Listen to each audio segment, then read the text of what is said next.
Serviettes abandonnées, parasols baissés parfois pendant des heures, il n'en faut pas plus pour réchauffer les esprits le long du littoral mentonais.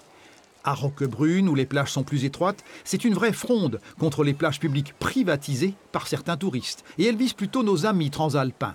Alors ils arrivent à 6h30, 7h du matin, ils déposent le parasol, les chaises longues, les serviettes, voilà.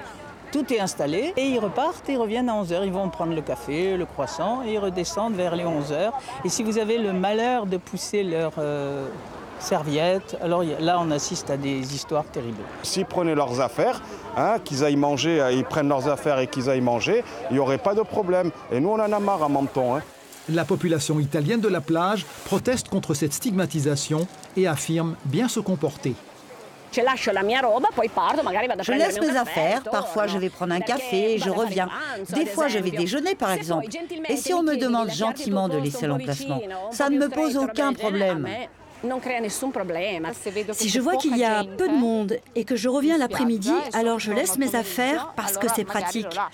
Mais s'il y a beaucoup de monde, alors je ne laisse pas mes affaires. Pour protester contre l'occupation du domaine public par des serviettes inoccupées, Mélodie a lancé sur le net une pétition, déjà signée 1500 fois. Parfois, il y a des familles, surtout avec des petits-enfants, on aimerait être au bord parce qu'on aime faire attention à nos enfants et ils sont bloqués pendant 2 heures sur la plage derrière des affaires vides.